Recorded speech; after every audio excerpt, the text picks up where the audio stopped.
मसीह को जानना चाहे आप अभी अभी मसीह बने हो या मसीह के प्रति अपनी प्रतिबद्धता को नवीनीकृत कर रहे हो।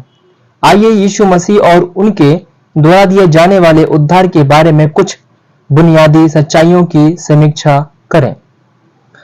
हम वास्तव में उस खुशखबरी के बारे में कभी भी पर्याप्त नहीं जान सकते हैं जिसने हमें अनंत मृत्यु से मुक्त किया है और हमें अनंत जीवन दिया है।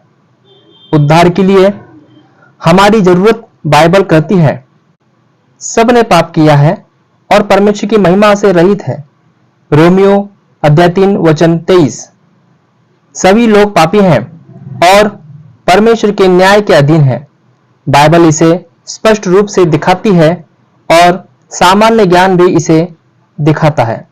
हालांकि आप ऐसे कई लोगों को जानते होंगे जो दूसरों की तुलना में नैतिक रूप से बेहतर लगते हैं। आप शायद किसी ऐसे व्यक्ति को नहीं जानते जो कभी गलती नहीं करता। मानव पाप और अपूर्णता का परिणाम परमेश्वर से अनंत अलगाव है और चूंकि परमेश्वर ही जीवन का स्रोत है, इसलिए उससे अनंत काल तक अलग रहने का अर्थ है अनंत काल तक मृत्यु, क्योंकि पाप की मजदूरी तो मृत्यु है। रोमियो अध्याय 6:23।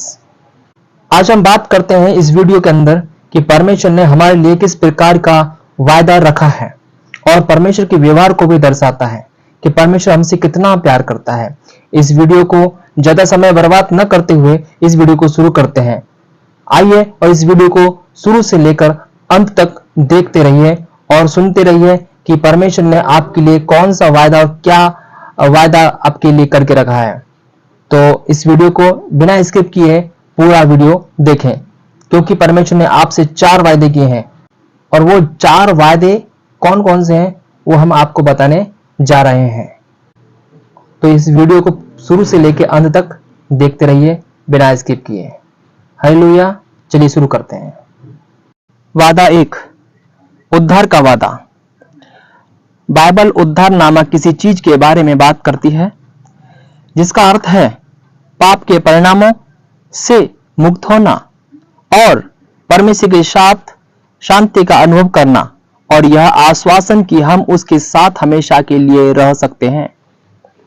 यूहन्ना अध्याय 3 वचन 16, जो शायद बाइबल में सबसे प्रसिद्ध श्लोक है, स्पष्ट रूप से बताता है कि आप कैसे उद्धार और अनंत जीवन पा सकते हैं। क्योंकि परमेश्वर ने जगत से ऐसा प्रेम रखा कि उसने अपना एकलौता पुत्र दे दिया, ताकि जो कोई उस पर विश्वास करे वह नाश न हो परंतु अनंत जीवन पाए। यूहन्ना अध्याय 3:16। आइए इस आयत को एक एक करके देखें ताकि हम इसके द्वारा घोषित सरल सत्य को बेहतर ढंग से समझ सकें। क्योंकि परमेश्वर ने जगत से ऐसा प्रेम रखा, इस संसार में आप और पृथ्वी पर रहने वाला प्रत्येक मनुष्य शामिल है। परमेश्वर आपसे प्रेम करता है और आयत का अगला भाग दर्शाता है कि वह आपसे कितना प्रेम करता है कि उसने अपना इकलौता पुत्र दे दिया। परमेश्वर ने अपना पुत्र कैसे दिया? परमेश्वर हम पर अपने प्रेम इस रीति से प्रकट करता है कि जब हम पापी ही थे तभी मसीह हमारे लिए मरा। रोमियो अध्याय 5 वचन 8। परमेश्वर के पुत्र यीशु मसीह ने क्रूस पर मरकर आपके पापों की सजा चुकाई। उसने आपके सारे पाप ले लिए और एक बार के लिए मर गया। मरते समय उसने कहा पूरा हुआ। यूहन्ना अध्याय 19 वचन 30 में, जिसका अर्थ है कि उसने वास्तव में आपके उद्धार के लिए वह सब कुछ किया जो आवश्यक था। परमेश्वर के पुत्र के रूप में यीशु स्वयं परमेश्वर के बराबर है। वह उस चीज का हिस्सा है जिसे धर्मशास्त्री त्रिदेव कहते हैं, परमेश्वर पिता, परमेश्वर पुत्र और परमेश्वर पवित्र आत्मा। हालांकि आश्चर्यजनक रूप से हालांकि यीशु मसीह पिता के बराबर था। यूहन्ना अध्याय 1 वचन 1 से 3, यूहन्ना अध्याय 10 वचन 30, उसने स्वतंत्र रूप से एक इंसान बनने और हमारे लिए मरने का चुनाव किया। फिलिपियों अध्याय 2 वचन 5 से 8 तक। आपको क्रूस पर मसीह की मृत्यु पर कैसे प्रतिक्रिया देनी चाहिए ताकि जो कोई उस पर विश्वास करे वह नाश न हो। यदि आप मानते हैं कि यीशु मसीह परमेश्वर का पुत्र है और उसे अपने उद्धारकर्ता के रूप में स्वीकार करते हैं तो आपको अपने पापों के लिए अनंत दंड का भुगतान नहीं करना पड़ेगा, क्योंकि यीशु ने आपके लिए उस दंड को चुकाया जब वह क्रूस पर मर गया। लेकिन अनंत जीवन पाओ। अनंत मृत्यु और परमेश्वर से अलग होने का बजाय आपके पास अनंत जीवन होगा। अनंत जीवन उन सभी के लिए एक वर्तमान संपत्ति है जो विश्वास करते हैं। जिस क्षण आप मसीह पर भरोसा करते हैं आपके पाप क्षमा हो जाते हैं। कुलुस्सियों अध्याय 1 वचन 14। अगर ऐसा है तो परमेश्वर के वचन के अधिकार पर आपको अनंत जीवन मिलेगा। अगर नहीं तो आप अभी उस पर भरोसा कर सकते हैं। बाइबल कहती है जो कोई प्रभु का नाम लेगा वह उद्धार पाएगा। रोमियो अध्याय 10 वचन 13। आप इस तरह की प्रार्थना करके अभी यीशु मसीह को अपनी जीवन में प्राप्त कर सकते हैं। प्यारे परमेश्वर, मैं जानता हूं कि मैं एक पापी हूं।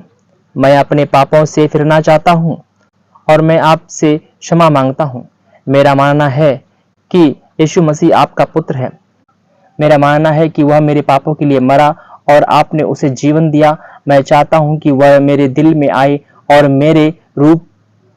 मेरे जीवन को नियंत्रित करे। मैं यीशु मसीह पर अपने उद्धारकर्ता के रूप में भरोसा करना चाहता हूं और आज से ही उसे अपने प्रभु के रूप में मानना चाहता हूं। यीशु के नाम में आमीन।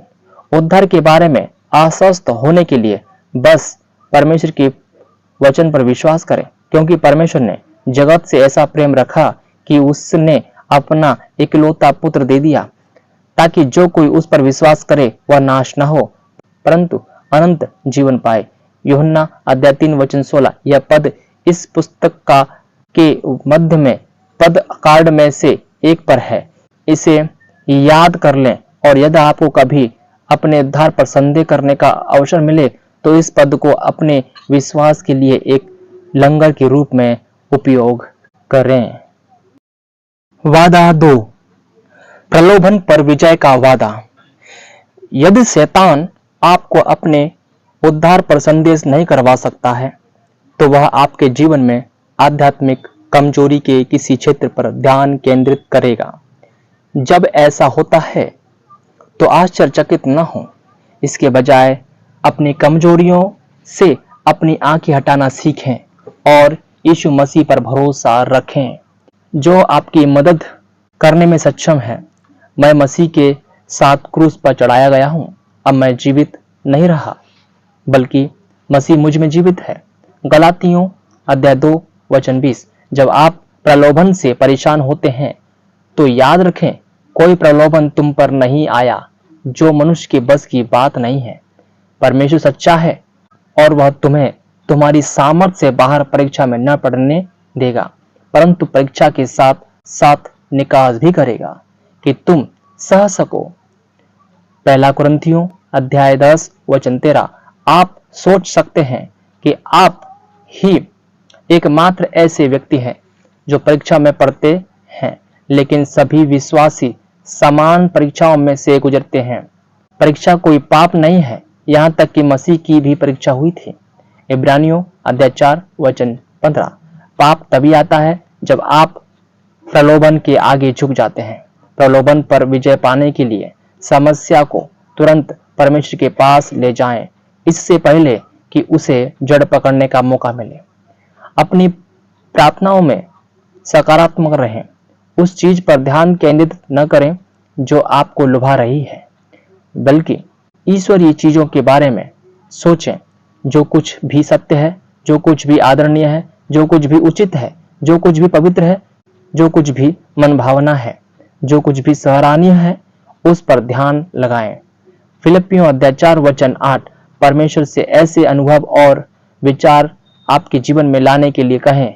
पहला कुरिन्थियों अध्याय 10 वचन 13 पर ध्यान लगाएं और जब भी आप परीक्षा में पड़े तो इसके वादों पर भरोसा करें। वादा 3, क्षमा का वादा। आप पाएंगे कि मसीह जीवन जीना सीखना, चलना सीखने जैसा है। इसमें कई उतार चढ़ाव होंगे, खास तौर पर शुरुआत में। यह स्वाभाविक है, जैसा कि भजनकार बताते हैं।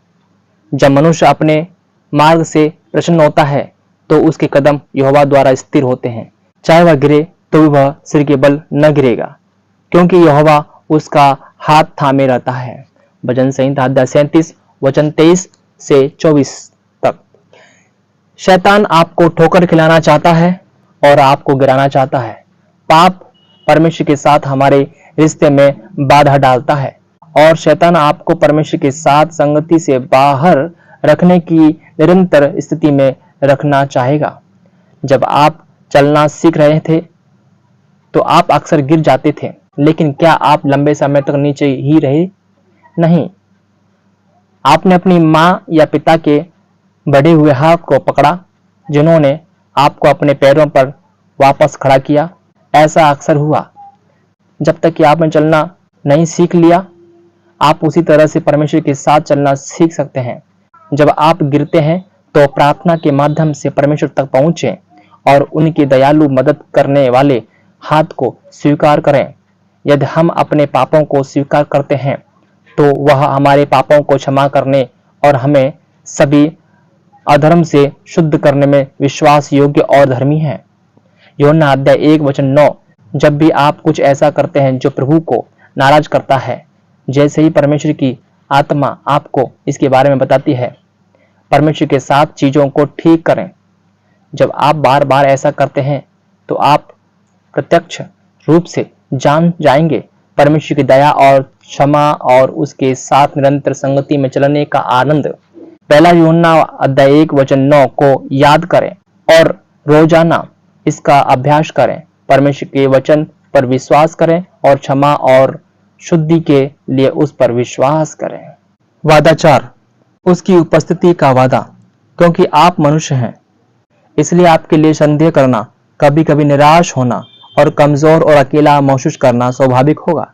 लेकिन आप कभी अकेले नहीं हैं, मसीह आप में है। कुलुस्सियों अध्याय 1 वचन 27। और वह आपको उस तरह का व्यक्ति बनने में मदद करना चाहता है जैसा वह चाहता है कि आप बने। जिसने तुम में अच्छा काम शुरू किया है, वही यीशु मसीह के दिन उसे पूरा करेगा। फिलिपियों अध्याय 1 वचन 6। वह आपकी हर जरूरत को पूरा करेगा और रोजाना आपका ख्याल रखेगा। जो तुम्हें बुलाता है वह सच्चा है, वह जरूर ऐसा करेगा। पहला थिस्सलुनीकियों अध्याय 5 वचन 24। मैं तुम्हें कभी नहीं छोड़ूंगा, नहीं त्यागूंगा। इब्रानियों अध्याय 13 वचन 5। आप उनके भीतर वास करने वाली पवित्र आत्मा के जरिए भी परमेश्वर की उपस्थिति का अनुभव कर सकते हैं। यीशु अपने अनुयायियों की कमजोरियों और अधिक आध्यात्मिक शक्ति की जरूरत को जानते थे। वह उन्हें यह बताना चाहता था कि भले ही वह व्यक्तिगत रूप से उनके साथ मौजूद न हो, लेकिन पवित्र आत्मा, जिसे हमने त्रिदेवों का एक हिस्सा देखा है, उनकी जगह लेगा और उनकी हर जरूरत को पूरा करेगा। उसने उन्हें यह वादा किया, और मैं पिता से विनती करूंगा और वह तुम्हें एक और सहायक देगा जो सर्वदा तुम्हारे साथ रहेगा। यूहन्ना अध्याय 14 वचन 16 में लिखा है। पवित्र आत्मा आपका परामर्शदाता हो सकता है, या जैसा कि कुछ बाइबल अनुवादों में लिखा है, सांत्वना देने वाला। वह आपका शिक्षक भी हो सकता है।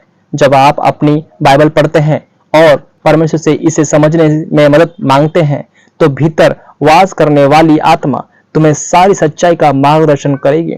यूहन्ना अध्याय 16 वचन 13। वह आपको मार्गदर्शन भी देगा। रोमियो अध्याय 8 वचन 14। आपके आध्यात्मिक जीवन को समृद्ध करेगा। यूहन्ना अध्याय 6 वचन 63। रोमियो अध्याय 8 वचन 11। और आपको मसीही जीवन जीने के लिए सशक्त करेगा। गलातियों अध्याय 5।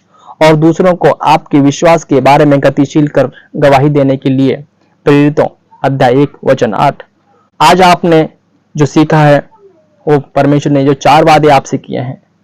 पहला वादा उद्धार, दूसरा प्रलोभन पर विजय, तीसरा क्षमा और चौथा, परमेश्वर की स्थायी उपस्थिति के वादे जो आज आपने सीखे हैं। परमेश्वर क्या कहता है कि आप इस पर मनन करें, परमेश्वर की उपस्थिति का अभ्यास करें कि वह आपके साथ है, उसके वादों पर विश्वास करें और उसके भीतर निवास करने वाली पवित्र आत्मा पर पूर्ण निर्भरता में चलें। परमेश्वर आपके साथ और आपके संग रहता है। परमेश्वर आपको कभी नहीं छोड़ता। परमेश्वर इस 4 वादों पर चलने के लिए आपको सहायता करे। हालेलुया। मैं आशा करता हूं कि आपने ये 4 वादों पर विश्वास किया है और परमेश्वर जो 4 वादा आपसे किए हैं वो निष्कपट परमेश्वर ने आपसे किए हैं। वो आपको इस बारे में और इसके लिए बिल्कुल सहायता करने के लिए हर समय हर वक्त तैयार है। आप उससे अलग नहीं है। आप सो सकते हैं लेकिन वो सोने वाला नहीं है। वो न सोता है ना ऊँघता है। वो यहोवा परमेश्वर है। आज इस वीडियो को जो आपने देखा है, जो पूरा देखा है, शुरू से लेकर अंत तक जो आपने देखा है, तो इस बात को आप समझ सके होंगे कि 4 वादे जो परमेश्वर ने किए हैं वो क्या है। इसको आप अभ्यास में लाइए, इसको प्रियो अपने जीवन शैली के अभ्यास में लाइए ताकि आप इसके बारे में सीख सकें। मैं धन्यवाद देता हूं इस वीडियो को पूरा देखने के लिए। अगर आप इस चैनल पर नए हो तो चैनल को सब्सक्राइब करें, साथ में बेल आइकन घंटी भी दबाएं और अपने मसीह भाइयों को शेयर भी करें और इसको लाइक भी करें और शेयर ज्यादा करें ताकि हमारे मसीह भाइयों के इस 4 वादों के बारे में जो परमेश्वर ने उनके साथ किए हैं इसके बारे में मालूम हो, ताकि वो आने वाले जीवन में इन 4 वादों का अभ्यास अपने जीवन में करें ताकि परमेश्वर उनको इस्तेमाल करे। हालेलुया। मैं आशा करता हूं कि आप सब मसीह में अद्भुत तरीके से बढ़ रहे होंगे। हालेलुया। आइए हम सब मिलते हैं आने वाले वीडियो में। यीशु मसीह के नाम से सवासित हो। जय मसीह की।